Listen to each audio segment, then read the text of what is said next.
이 새벽에 하나님의 말씀을 사모함으로 나오신 성도님들을 환영하고 축복합니다. 오늘 우리에게 주신 하나님의 말씀은 레위기 23장 26절부터 44절까지입니다. 제가 봉독합니다.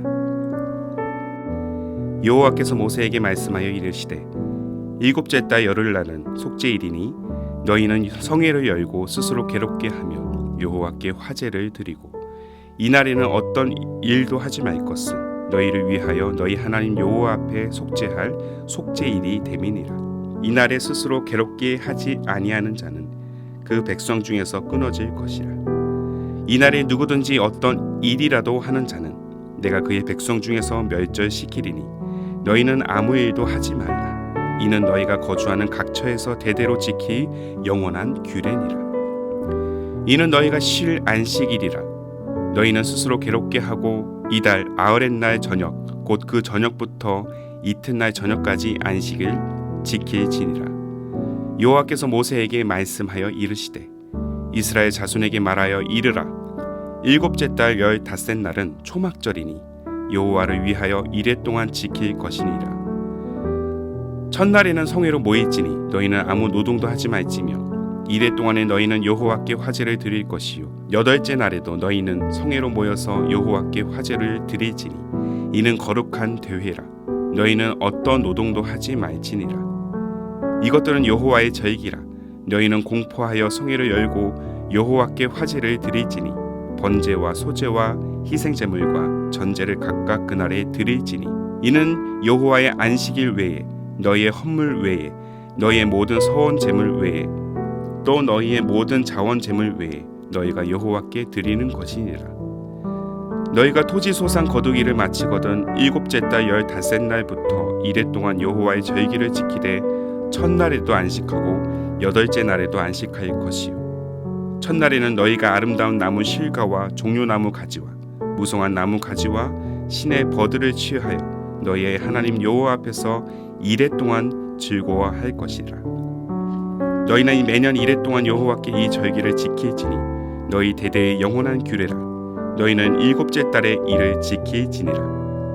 너희는 이레 동안 초막에 거주하되 이스라엘에서 난 자는 다 초막에 거주할지니 이는 내가 이스라엘 자손을 애굽 땅에서 인도하여 내던 때에 초막에 거주하게 한 줄을 너희 대대로 알게 함이니라. 나는 너희의 하나님 여호와이니라. 모세는 이와 같이 여호와의 절기를 이스라엘 자손에게 공포하였더라. 아멘. 누군가를 용서하고 또 누군가로부터 용서를 받는다는 것은 사실 쉬운 일이 아닙니다. 용서를 했고 용서를 받았다고 하더라도 그 상흔은 쉽게 사라지지 않기 때문입니다. 현대사를 통틀어 용서의 모본을 꼽으라면 저는 단연 손양원 목사님이라고 말할 것입니다. 그는 그의 전 생애를 나병 환자들의 수용소였던 애양원에 바쳤습니다. 그러나 그는 그가 감당했던 목회 사역만큼이나 많은 후대들에게 위대한 교훈 한 가지를 남겼습니다. 바로 용서의 실천이었습니다. 1948년 10월 27일 여수 순천 반란 사건이 일어났을 때 손양원 목사님의 두 아들이 반란군 폭도에게 총살당하게 됩니다. 두 아들을 한꺼번에 잃은 손 목사님의 그 슬픔은 이루 말할 수 없었을 것입니다. 그러나 놀랍게도 그는 두 아들을 죽인 폭도를 자신의 양자로 삼기에 이릅니다. 참다 못한 그의 딸이 아버지를 향해 왜 이 사람을 용서하십니까? 하늘에서 원수를 갚아달라고 하는 그 오빠들의 음성이 들리지 않으시나요? 라고 따져 묻습니다. 한탄이 가득한 딸의 물음에 손양원 목사님은 오히려 용서하는 것만으로는 안 된다. 그를 살려주는 것만으로는 부족하다. 원수를 사랑하는 말씀에 순종하여 그를 내 양자, 내 아들로 삼고자 하는 것이다 라고 대답하십니다. 그렇습니다. 그는 원수를 사랑하는 말씀에 그 말씀에 순종합니다. 그러나 원수를 사랑해야 한다는 그 결단과 마음을 넘어서 진짜 원수를 자신의 아들로 품기까지 했습니다. 이는 죄로 인하여 원수된 우리를 다시 자녀 삼으시기 위해 제 아들 예수 그리스도를 이 땅에 보내셔서 대신 죄값을 치르게 하시는 하나님의 위대한 사랑을 잇는 위대한 역사인 것입니다. 손영원 목사님의 삶을 통해 우리는 우리를 향한 하나님의 사랑과 그 용서의 의미가 무엇인지를 더 확실히 깨닫게 됩니다. 하나님은 이 용서의 의미를 모세를 통해 절기의식으로 이스라엘 백성들에게 알려주고자 하셨습니다. 하나님은 백성들로 하여금 매년 음력 7월 10일에는 대속죄일을 지키도록 합니다. 그러나 하나님이 원하시는 것은 형식적인 절기가 아니었습니다. 바로 전심을 쏟는 회개를 원하셨습니다. 그래서 본문 27절에 기록된 바와 같이 백성들에게 너희는 스스로 괴롭게 하여 속죄할 그 속죄일이 되도록 준비하라고 말씀하시는 것입니다. 여기서 이 스스로라는 단어를 성경은 히브리 원어로 네페시라고 표현하고 있습니다. 이는 사람의 육신과 내면을 모두 포함하는 전 인격의 형태를 띠고 있습니다. 그러므로 이 속죄는 우리의 육신과 영혼에 잠재된 모든 죄악을 꺼내어 하나님께 용서를 구하는 전 인격적인 제사라고 할 수 있는 것입니다. 쉽게 말해 전심으로 우리 죄악을 회개해야 한다는 의미가 되는 것이죠. 그래야 용서의 역사가 일어나게 되는 것이고, 이러한 용서를 통해 하나님과의 관계를 새로 정립하여 모든 것을 새롭게 시작할 수 있는 것입니다. 속죄를 지키는 것보다 진정으로 정성을 다해 속죄해야 하는 이유가 바로 여기에 있는 것이죠. 분명한 사실은 하나님은 우리를 용서하고 지금도 우리의 영혼을 구원하기를 원하십니다. 원수되었지만 여전히 우리를 사랑하시기 때문입니다. 그렇다면 그 사랑의 궁극이 무엇입니까? 바로 예수 그리스도입니다. 제 아들을 이 땅에 보내심으로 하나님은 우리에 대한 자기의 사랑을 확증하셨습니다. 원수된 우리를 용서하시기로 작정하셨던 것입니다. 문제는 인간의 태도입니다. 자신의 죄를 알고 그 죄를 인정하며 용서를 구하기 위해 자신을 돌이켜 하나님께 나아가고자 하는 마음이 있느냐는 것이죠. 사랑하는 성도 여러분, 오늘 우리가 분명히 기억해야 될 것은 제 아무리 우리 인생에 용서받을 수 있는 길, 그 구원의 길이 열렸다고 해도 자신이 회개해야 할 죄인이고 용서받아야 하는 존재라는 사실을 인정하지 않으면 결코 그는 구원의 길로 나아갈 수 없다라는 사실입니다. 반면 스스로 죄인됨을 인정하고 용서의 자리로 나아가 전심으로 속죄하는 자에게 용서의 역사는 반드시 일어나게 될 것입니다. 이것이 바로 성경이 말하는 속죄의 원리인 것이죠. 우리는 모두 하나님께 번제한 자들이며 지금도 우리는 하나님께 죄를 범하고 있습니다.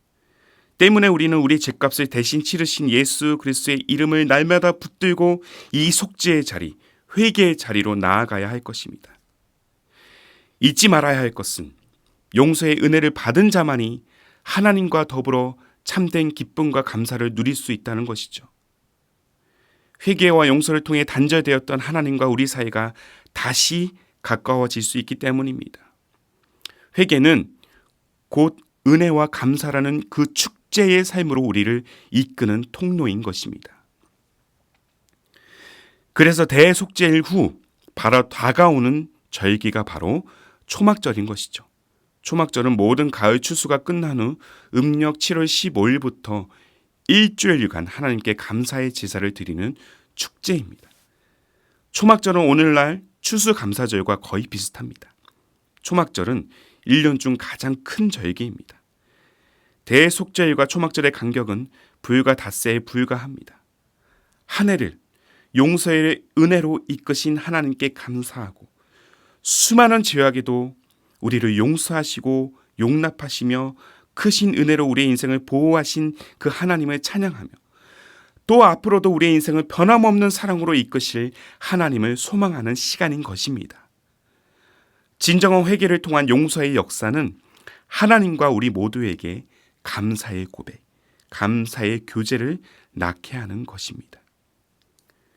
말씀을 마무리하며 자신의 두 아들을 죽인 자를 용서하고 양자로 삼은 일을 통해서 손양원 목사님, 그가 고백한 9가지 감사를 함께 나누고자 합니다. 그 9가지의 감사, 잘 들어보십시오. 첫째, 나 같은 죄인의 혈통에서 순교의 자식이 나게 하셨으니 감사합니다. 둘째, 허다한 많은 성도 중에 어찌 이런 보배를 내게 맡겨주셨는지 감사하며, 셋째, 삼남 삼녀 중에서도 가장 아름다운 두 아들, 장자와 차자를 바치게 된 나의 축복을 감사합니다. 넷째, 한 아들의 순교도 귀하다 하거늘 두 아들이 순교하게 해주심을 감사하고, 다섯째, 예수 믿다가 누워서 죽는 것도 큰 복이라 하거늘 하물며 전도하다가 총살 순교함이리요. 여섯째, 미국 가려고 준비하던 내 아들 미국보다 더 좋은 천국 갔으니 내 마음 안심되어 감사하며, 일곱째, 내 사랑하는 두 아들 총살한 원수를 회개시켜 내 아들 삼고자 하는 마음 주신 하나님께 감사하고, 여덟째, 내 두 아들의 순교의 열매로 말미암아 무수한 천국의 아들들이 생길 것이 믿어지니 감사합니다. 마지막 아홉째, 이와 같은 역경 속에서 이상 8가지의 진리와 하나님의 사랑을 찾을 수 있는 그 기쁜 마음, 여유 있는 믿음 주심을 감사합니다. 진정한 속죄, 그리고 하나님의 용서, 이로부터 흘러나오는 넘치는 감사. 이 속죄와 용서의 은혜를 통해 오늘 우리 또한 다음 없는 그 사랑의 고백을 누리며 우리의 삶에 감사와 은혜가 충만한 축제의 삶이 되기를, 그 축제의 삶으로 나아가는 우리 모두의 여정이 되기를 주님의 이름으로 축복합니다. 기도하겠습니다.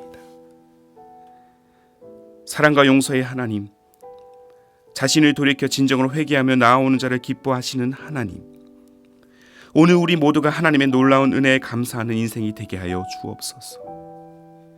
죄의 유혹 앞에서 늘 넘어지는, 깨지는 우리의 영혼이지만 여전히 우리의 삶의 대속물이 되어주셔서 용서와 구원의 길로 안내하시는 예수 그리스도의 이름을 힘입어 주님의 보혈을 의지함으로 은혜의 보좌 앞으로 담대히 나아가도록 성령이여 우리의 영혼을 주장케 하여 주옵소서. 우리의 속죄를 통해 하나님의 사랑이 얼마나 크고 놀라운지를 깨닫기를 원합니다. 그리고 속죄를 통해 그 구원의 기쁨이, 그 구원의 감사가 내 영혼에 충만하기를 원합니다. 그 기쁨과 감사로 속죄하신 구세주를 오늘도 마음을 다해 찬양하며 주님의 이름을 높이는 우리의 삶, 우리의 가정, 또한 우리의 교회가 되게 하여 주옵소서. 우리 인생의 참 구원의 능력이시요 용서의 이름이시며 감사의 고백이 되시는 우리 주님 예수님의 이름으로 기도하옵나이다. 아멘. 오늘도 주신 말씀을 따라 2가지의 기도 제목을 붙들고 함께 기도하기를 원합니다. 먼저는 늘 우리 삶과 내면에 일어난 죄악들을 점검하고 그릇된 길에서 돌이켜 하나님 앞에 엎드려 회개하는 속죄의 삶이 되게 하옵소서. 한 걸음 더 나아가 우리를 품어주신 하나님의 용서와 사랑이 얼마나 크고 놀라운지를 매일 매 순간 기억하며 기쁨과 감사의 고백으로 나아가는 생명의 삶 되게 하옵소서. 이 2가지의 기도 제목을 간절한 마음으로 함께 고백하며 기도로 하루의 삶을 열어가시기를 바랍니다. 함께 기도하겠습니다.